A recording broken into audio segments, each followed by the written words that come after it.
Good morning, everybody. Happy Thursday. We have an amazing show for everybody today. What do we have, Krystal? Indeed, we do. We have some big breaking news to talk to you about this morning. President Biden on CNN last night saying he would halt some arms shipments to Israel if they launch a, quote, major invasion into Rafah. What exactly does that mean? What are the implications? What are the reactions? A lot to dig into there. We also have some updates for you on the former president, Donald Trump, catching additional legal breaks. So we'll take a look at that. Meanwhile, RFK Jr., it was revealed, suffered a, I guess you would say, rather unique medical condition involving his brain and involving some worms. Yeah. Try not to joke. Every joke has already been made. It's actually true. It's literally true. Break that down for you, his response, all of that good stuff. Also, really fascinating report and some new numbers about how there's been a major population shift in the last several years out of cities and into rural America. You know, the question was, after the pandemic, would that shift back? Because we saw that during the pandemic with the remote work boom. It doesn't look like it. It looks like this trend is kind of here to stay. So obviously that has huge implications.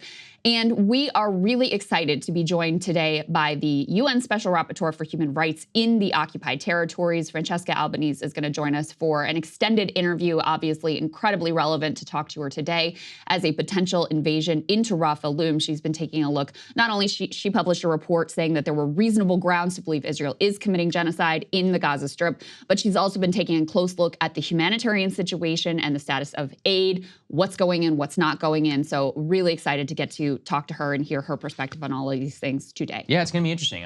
But to my knowledge, hasn't done a lot of interviews, especially with a lot of media outlets. And we've been working on this for quite some time. So that's going to be fun. Before we get to that, though, we have an interesting tease that we can give all of you. Counterpoints hosted another one of their debates. It will be dropping for premium subscribers tonight, and it will be publicly available on Friday. But the important thing here is about what it was revealed. So it was Ilya Shapiro versus Glenn Greenwald on the topic of free speech. Those of you who may not know, Ilya Shapiro is a well-known figure here in Washington, works at the Manhattan Institute, previously at the Cato Institute, a libertarian constitutional lawyer, but recently has taken very much of a turn to try and I'll just say this. He's taken a turn to go against some principles that I think previously would have rubbed up against free speech. I'm going to put that in the kindest way possible. Glenn Greenwald debated him also on the subject, specifically not only around free speech, but whether the government should be cracking down on organizations that are calling for ceasefires, back in campus protests, and all of that. So we have a little tease that we can show all of you. Let's take a listen. Glenn asked about Jewish Voices for Peace. That's a fact question, as lawyers would call it. This is why Attorney General of Virginia, Jason Miyares, among others, are investigating the various contacts between these organizations. And that doesn't bother you? That Jewish Voices for Peace are being criminally investigated by right-wing attorney generals who love Israel and now are being criminally investigated for the activism? That doesn't bother you? Jewish Voices for Peace seems to me like the Holy Roman Empire, and that it's neither holy nor Roman nor an empire. JVP is neither Jewish nor Voices nor for Peace. Who cares what you think of their opinions? They have every right to engage in political activism. They're American students. I was making a rhetorical point. I'm not saying they should be prosecuted for their speech. I'm saying if investigations reveal that they're part of a terrorist financing network and organizational structure, then they should be thrown off campus as a corporate body. This is not about the rights of students or what they're saying or whether they should be prosecuted for that. And stop conflating those kinds of issues. No, but Ron, first of all, they have been thrown off many campuses. And the argument is the same theory that Ron DeSantis used. If you accuse student groups that are in favor of the pro-Palestinian cause of being guilty for material support of terrorism, which is what you have to claim in order to justify banning them from campus. Otherwise, it's such an obvious violation of the First Amendment free speech if you don't have another pretext. And that's why Fire.org took such great offense to what DeSantis did and other colleges as well. If you claim they're guilty of material support for terrorism as a grounds for banning them from campus, obviously you're accusing them of felonies. That's what material support, you're not allowed to give material support.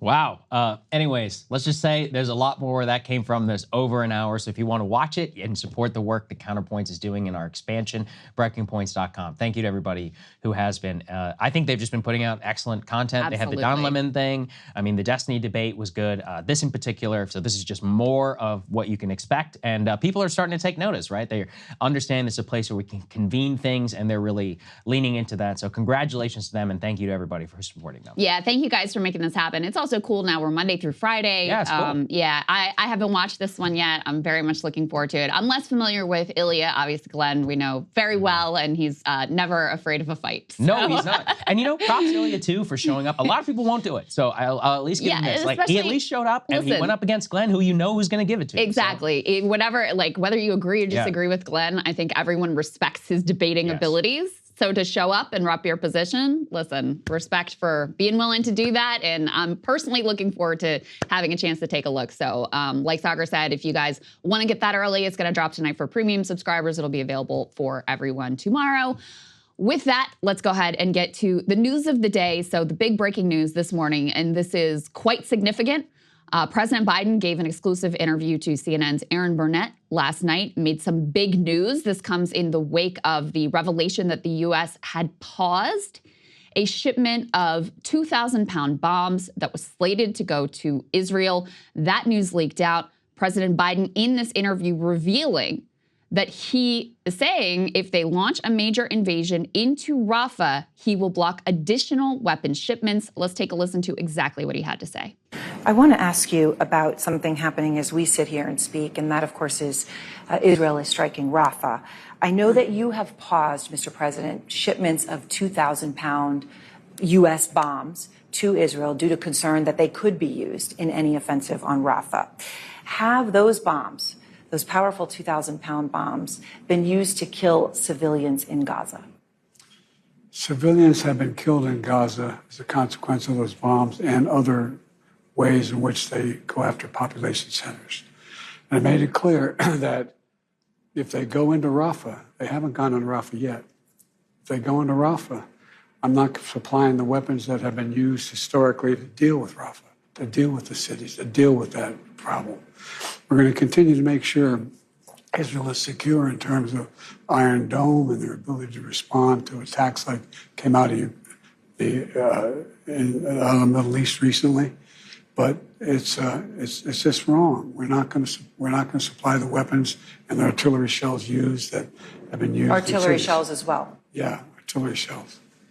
So, just to understand what they're doing right now in Rafah, is that not going into Rafah as you define it yet? They haven't gone into the population centers. What they did is right on the border, and it's causing problems with right now in terms of with Egypt, which I've worked very hard to make sure we have a relationship and help. But I've made it clear to Bibi and the War Cabinet, they're not going to get our support if, in fact, they go in these population centers. So he says here they haven't gone into Rafah, which is a little confusing because they have, but now we're kind of adjusting where the red line was. Previously, it was no invasion of Rafah, then it was no invasion that didn't account for humanitarianism. Now it's no incursion into major population centers. So a lot of questions about exactly what this means, Saagar, but, obviously very noteworthy. We'll show you in a minute after I get Saagar's reaction, some of the already, freak out from the right, certainly total freak out from the Israeli side. Also very noteworthy that he says these 2,000-pound bombs have been used to kill civilians, which raises the question also of, okay, so if you knew that, why did we move heaven and earth to pass billions of dollars just a couple weeks ago, more in aid to ship more of these weapons that you are acknowledging have been used to massacre civilians? So what do you make of these comments, Saagar? It's just sheer incoherence because his State Department just yesterday put on permanent pause any report that would prove exactly what the President of the United States just said. There's no substantive difference between Israeli action in Rafah than there would be in Khan Yunis or in Gaza City. So what change has happened here? If anything, you've empowered the Israeli right, the Israeli military actions. We've reaped the worst rewards, not only of civilian casualties, but of international standing to Israel itself, to the United States and its international community, obviously domestic turmoil here at home. And now all of a sudden, we seem to be changing things up as if they've been going. It makes very little sense, and it actually sticks with Biden to me, which is it's incoherent. It has no basis in actual in strategy in terms of where things are going. There's a question too as to whether this is just being fed up over a hostage deal, whether this is posturing in terms of negotiation. Now, look, I mean, I want to be clear and I want to say this. I do support withholding or conditioning aid based upon what the U.S. does. That seems like a basic thing, but as we'll show you with some of our Republican neocons here in Washington, that is anathema. Whenever you're an ally, apparently you're owed anything that you could ever want from the U.S. Treasury. Really only this ally, though, if we're being honest. Oh, well, we'll get to that. Yeah, that's Ukraine erasure, Krystal, of course. And that's important, to try and to underscore this. So I would put this in the same way that Biden was on Afghanistan, where, he eventually decides to pull out. He does, frankly, in one of the worst, most domestically, politically disastrous ways possible. Prior to that, extends U.S. troop levels in Afghanistan, but then backs Ukraine to the hill. He just has no coherence or strategy in what he's being built upon. So I will at least endorse the idea of conditioning aid. I support that 100%. Not just Israel, by the way, all nations that the United States were to give to. So I don't know. I'm of a mixed bag. I wonder what you think about it. Yeah, I mean, there's a lot to say about this. First of all, we don't even really know what it means. Right. Because he's out here saying well, they haven't gone into Rafah. Well, they have gone into Rafah. So is this red line any more meaningful than previous ones? We don't know. We don't know. Apparently, the behind the scenes reporting, I was reading Peter Baker this morning, the New York Times, is that the U.S. wanted to quietly pause these shipments as a use of private leverage against Israel. The Israelis leaked the news in advance of Holocaust Remembrance Day. Apparently, this interview with Biden was intentional, that this came after he gives the big Holocaust Remembrance speech, once again, painting all the college protesters, who he apparently agrees with in some respects as anti-Semites. And so he does that, then he comes out and makes this announcement. And I think it's to be determined if it means anything at all, I guess is what I would say. And there's also a lot of reporting, people behind the scenes saying, listen, this doesn't mean that Israel's not going to get every penny of the whatever $14 billion that was just passed for it. He makes sure to say offensive weapons. So there's a limit to, in terms of how far he's willing to go in terms of conditioning aid, if that aid even is conditioned. So what is a major invasion? What are we counting as a population center? We don't have a lot of clarity with regards to any of that. So TBD, whether this means anything at all. I think you just have to ask, if that our 2,000-pound bombs are being used to massacre civilians, which anyone who's looking at this conflict knows and has known for literally months. I mean, when was it 7 months that it got dropped on that refugee camp, killing hundreds of people to possibly maybe get one Hamas fighter? Wasn't that in November? I want to say that. We've known this for a long time. So the most obvious question is, what the hell took so long? Most of the Gaza Strip is completely destroyed. Gaza City, Khan Yunis, just rubble. There's more rubble. Gaza is tiny, right? It's like the size of Manhattan, basically. And there is more rubble in the Gaza Strip than there is in all of Ukraine, okay? In a much shorter period of time and a much, much, much, much smaller landmass. 40,000 Palestinians, we really don't know the toll, to be honest with you, dead. All 600,000 kids in Rafah are injured, sick, malnourished. You've got babies starving to death. And so you just look at it, you're like, I'm with you, Sally. Of course, yes, this is the correct position. What the hell took you so long?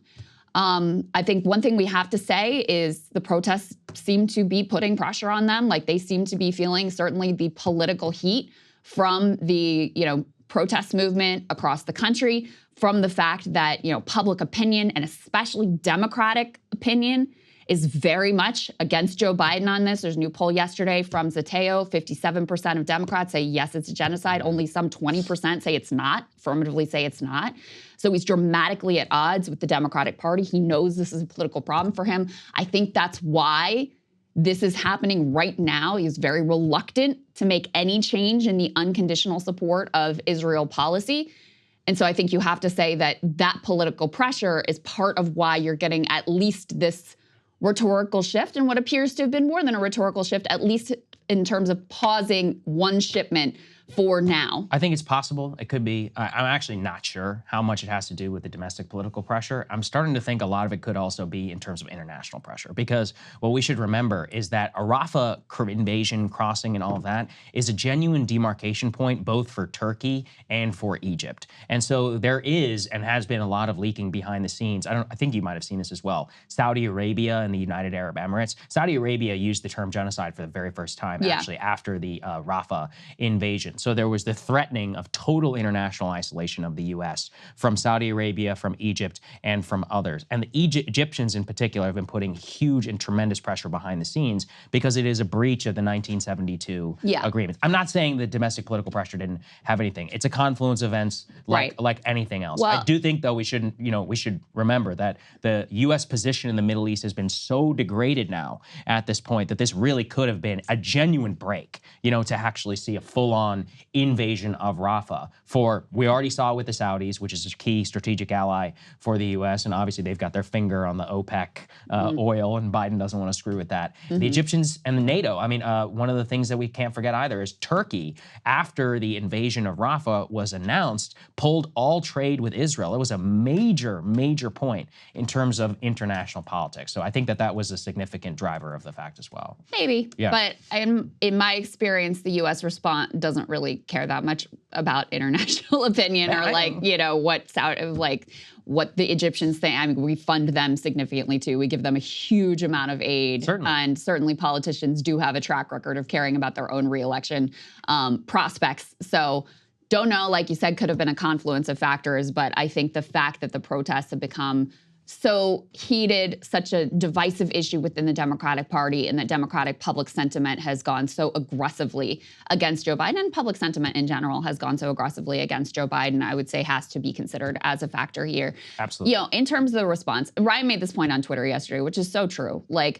Joe Biden has been the most pro-Israel president, I think, in American history. Yes. I think it's hard to argue otherwise. At every turn, he has given them everything they wanted, from diplomatic cover, obviously the weapons and the aid. He's gone out and gone with Bibi Netanyahu's line, smearing college kids as Nazis.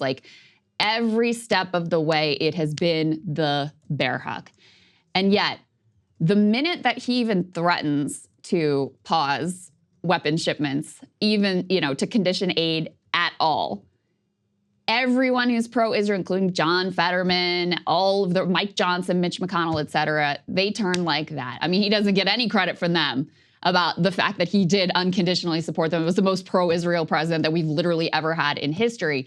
The minute he changes, man, the knives are out for him. Let's put this up on the screen. You've got Bill Ackman, billionaire. He's been just, causing all kinds of trouble and really involved in the whole campus situation, funded those violent counter-protesters in UCLA. He says, crazy. This is one of the worst acts against an ally of a sitting president ever.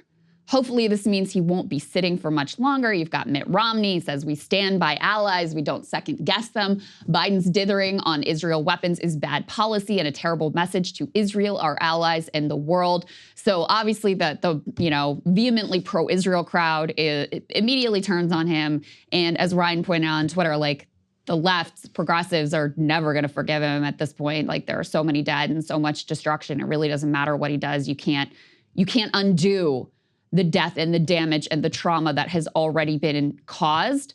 So politically, he's made his own bed. And the other thing that I'd point out too is, day before, he was basically painting Israel criticism as anti-Semitic. So if that's your framework, and then the very next day you are yourself criticizing Israel and, voicing some of the concerns that this protest movement is all about, again, you've made your own bed. You've set the political framework that being critical of Israel in any way is effectively equivalent to being a Nazi. And then guess what happens when you then have to go and criticize Israel?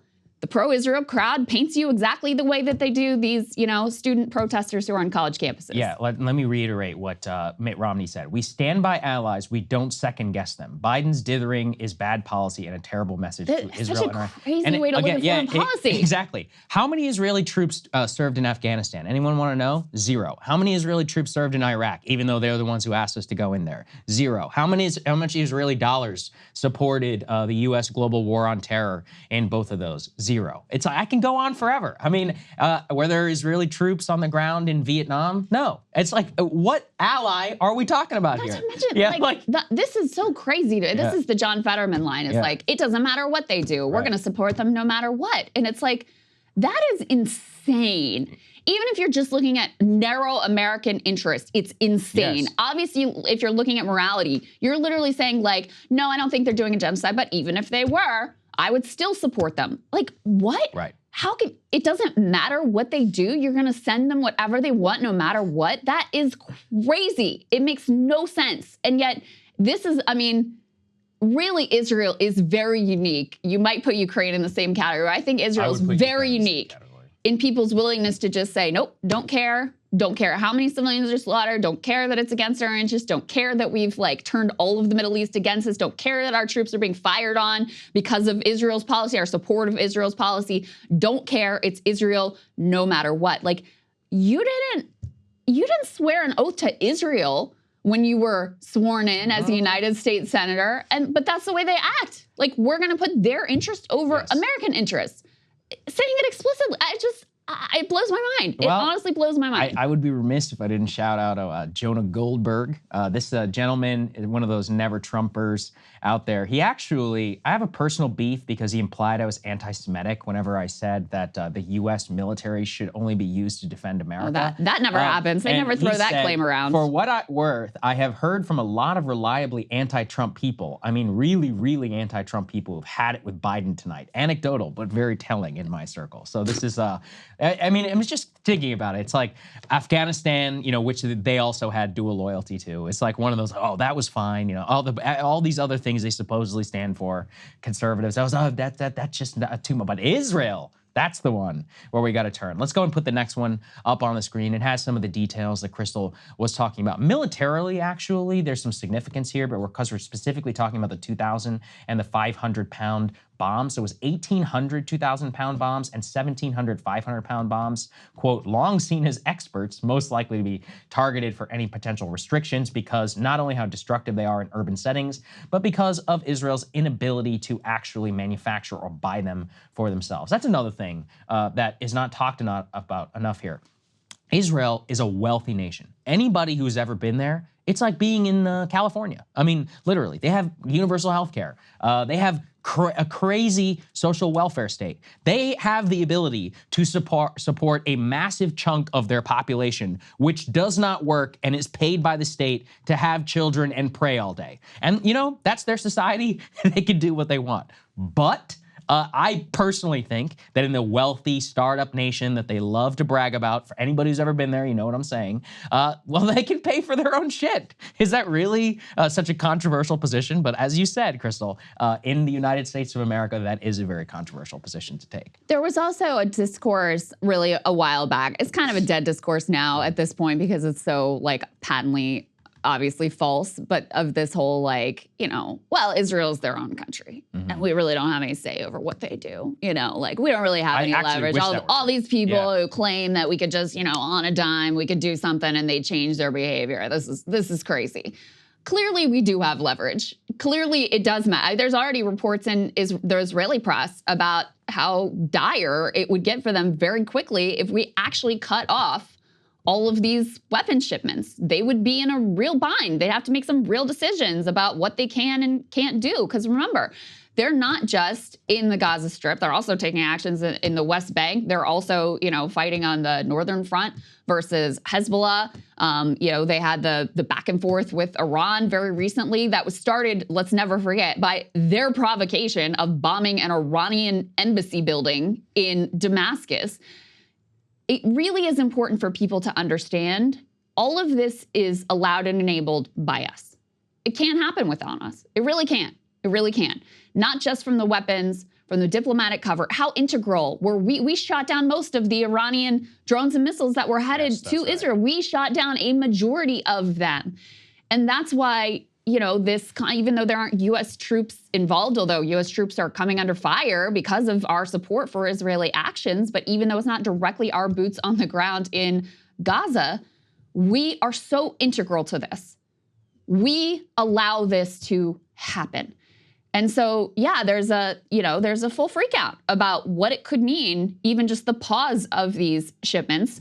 Some of that freak out was evidenced even before Biden made these latest comments, after it became public that a weapon shipment had been paused. We have an Israeli member of the Knesset and Likud official, Tali Gottlieb, who had this to say. We can put this up on the screen. I'll read it. She says, the U.S. is threatening not to give us precise missiles. Oh, yeah? Well, I got news for the U.S.